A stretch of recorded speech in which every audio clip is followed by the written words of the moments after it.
पौराणिक कथाओं में आशी मुनियों की तपस्या और उनके क्रोध के कई प्रसंग मिलते हैं, लेकिन कुछ कहानियां रहस्य, रोमांस और चमत्कार से भरी होती हैं। ऐसी ही एक अनसुनी कथा है अर्षि दुर्वासा और एक रहस्यमयी यक्षिणी की। यह कथा हमें बताती है कि प्रेम, त्याग और शक्ति का संतुलन कितना आवश्यक होता है। आर्षि दुर्वासा अपनी कठोर तपस्या और क्रोध के लिए प्रसिद्ध थे। वे वर्षों से एकांत में रहकर ध्यान और योग में लीन थे। उनकी ऊर्जा इतनी प्रबल थी कि देवता भी उनके तप से प्रभावित रहते थे।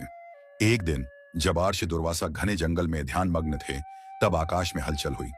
इंद्रलोक की एक रहस्यमयी यक्षिणी, जिसका नाम मालिनी था, पृथ्वी पर उतरी।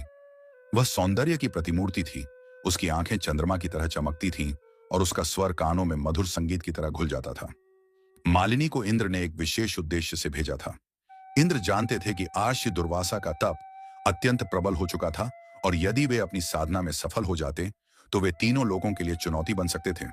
इसलिए इंद्र ने मालिनी को आदेश दिया कि वह किसी भी तरह से आर्षि का ध्यान भंग करे और उन्हें अपने प्रेम जाल में फंसाए। मालिनी ने एक सुंदर कन्या का रूप धारण किया और आर्षि के आश्रम के पास एक झील में स्नान करने लगी। उसका मोहक स्वर जल की लहरों के साथ मिलकर वातावरण को मंत्रमुग्ध कर रहा था। जब दुर्वासा अर्षि का ध्यान टूटा तो उन्होंने एक असाधारण ऊर्जा महसूस की।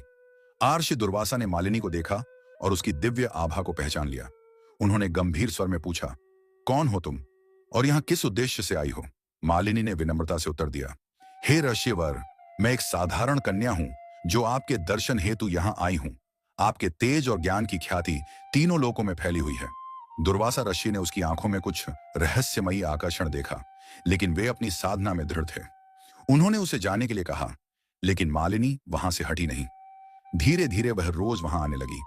उसने अपनी मधुर वाणी और कोमल व्यवहार से आर्षि को प्रभावित करना शुरू कर दिया। आर्षि, जो कठोर तपस्वी थे, पहली बार प्रेम की भावना को अनुभव कर रहे थे।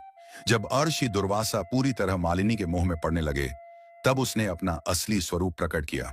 वह यक्षिणी बनकर उनके सामने खड़ी हो गई और बोली, हे महर्षि, मैं इंद्र द्वारा भेजी गई थी ताकि आपकी तपस्या भंग कर सकूं, लेकिन आपके प्रेम और ज्ञान ने मेरे हृदय को बदल दिया है। मैं अब आपकी भक्त बनना चाहती हूं। ऋषि दुर्वासा ने यह सुनकर अपनी आंखें बंद की और ध्यान में चले गए। उन्होंने देखा कि इंद्र ने सच में एक षड्यंत्र रचा था। उनका क्रोध भड़क उठा, जिससे पूरे ब्रह्मांड में हलचल मच गई।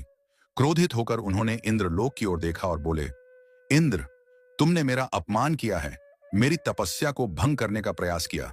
इसलिए मैं तुम्हें शाप देता हूं कि जब भी तुम किसी महान तपस्वी को छलने का प्रयास करोगे, तुम्हारा साम्राज्य संकट में पड़ जाएगा। मालिनी ने हाथ जोड़कर कहा, हे ऋषिवर, मैंने आपके प्रति सच्चा प्रेम अनुभव किया है। मैं आपके बिना नहीं रह सकती। दुर्वासा ने कहा, मालिनी, तुमने मेरी तपस्या भंग करने की चेष्टा की, लेकिन तुम्हारे मन में बदलाव आ गया, इसलिए मैं तुम्हें शाप नहीं दूंगा। लेकिन तुम अब एक यक्षिणी नहीं रहोगी। तुम्हें अगले जन्म में एक मानव स्त्री के रूप में जन्म लेना होगा और तब तुम्हें सच्चा प्रेम प्राप्त होगा। यक्षिणी ने आर्षि को अंतिम बार प्रणाम किया और जल में विलीन हो गई। अगले जन्म में वह एक राजकुमारी के रूप में जन्मी और अपने सच्चे प्रेम से मिली। आर्षि दुर्वासा ने अपनी साधना को पुनः आरंभ किया और इस घटना के बाद पहले से भी अधिक तेजस्वी हो गए। इस घटना के बाद इंद्र ने कभी भी दुर्वासा आर्षि के मार्ग में बाधा डालने का साहस नहीं किया।